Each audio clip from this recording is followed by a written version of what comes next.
Oh man, you guys, this one still gets my blood boiling every time I think about it. Picture this. It was a beautiful Saturday afternoon, the kind where the sun's warm birds are chirping and you're just trying to enjoy your own damn yard. And then she showed up. Karen. The entitlement queen herself. I was out front tending to my garden, yeah I know, big surprise, a guy who actually likes plants.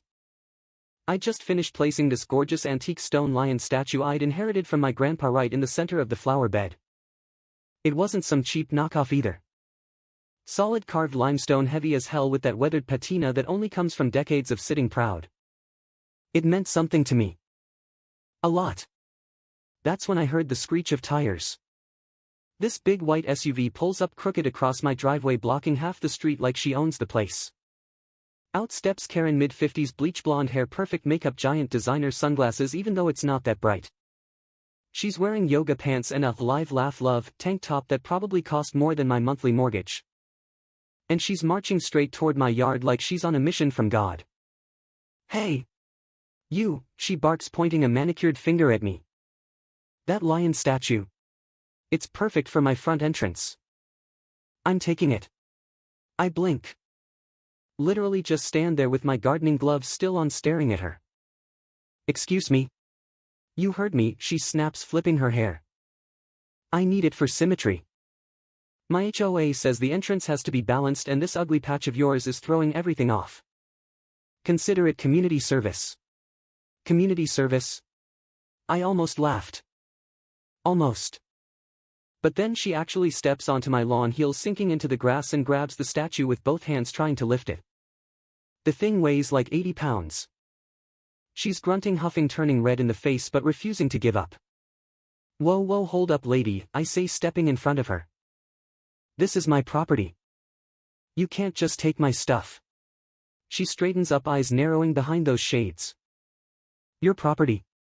Honey, I've lived in this neighborhood for 15 years. I know everyone's business. This statue doesn't belong to you. It was probably left here by the previous owners and finders keepers, right? My jaw drops. I inherited it. From family. It's mine. Get off my lawn. She scoffs loud, dramatic, like I just told her the sky is green. Oh please. You're probably renting anyway. People like you don't own nice things. Then she yanks harder, nearly tipping the statue over. That's when the rage hit me. Not yelling rage. Cold calm, this ends now rage. I pull out my phone, hit record, and say nice and clear for the camera, ma'am, you are trespassing and attempting to steal private property. I'm calling the police. Her face twists into this ugly sneer. Go ahead, call them. I'll tell them you're harassing me. I have rights. She keeps pulling. The statue tilts dangerously. I lunge forward, steady it before it crashes down. Our hands touch for a second, hers sweaty and frantic, mine steady. She shrieks like I burned her. Don't touch me. Assault. Neighbors are starting to peek out windows now. Mrs. Ramirez across the street shakes her head slowly. The young couple next door films on their phones too. Everyone knows Karen. She's the one who screams at delivery drivers for parking too close to her mailbox, the one who reported a kid's lemonade stand for operating without a permit. Classic. I dial 911. Yes, hi, there's a woman on my property trying to steal a statue from my yard. She's refusing to leave. Address is. Karen hears me and flips. You're making a big mistake, buddy. Do you know who my husband is? He's on the city council. You'll be sorry. I'm shaking my head in disbelief. The entitlement. The sheer delusion. My heart's pounding, but I'm keeping it together because I know how these stories go. One wrong move and suddenly I'm the bad guy. Minutes drag like hours. She's still tugging at the lion, screaming about how unfair everything is, how she deserves nice things more than I do. Sweat's dripping down her face, mascara starting to run. It's almost sad. Almost. Finally, sirens in the distance. 2 cop cars pull up, lights flashing but no sirens blaring. Thank God.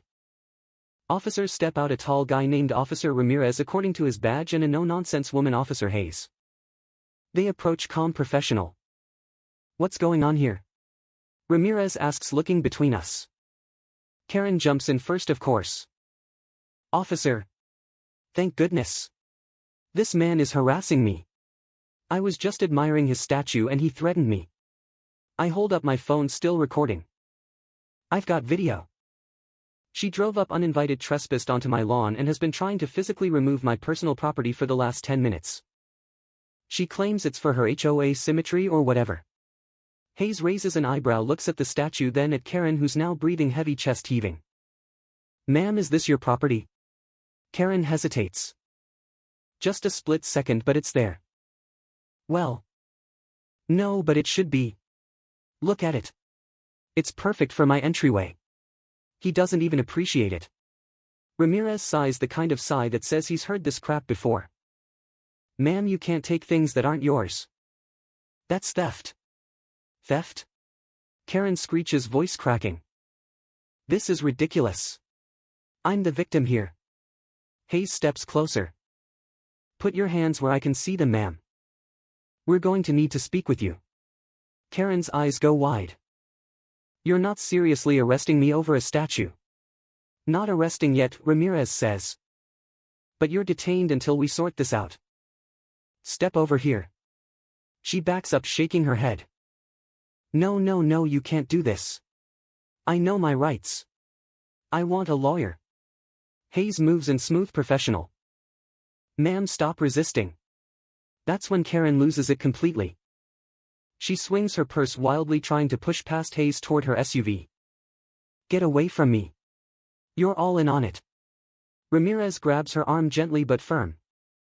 Ma'am, you're under arrest for attempted theft, trespassing, and now resisting. The cuffs click. Karen's face crumples, mascara-streaked tears mixing with sweat. This can't be happening. My husband. My reputation. Neighbors are openly watching now, phones out. Someone even claps quietly. I feel a weird mix of satisfaction and pity. Mostly satisfaction. They lead her to the squad car.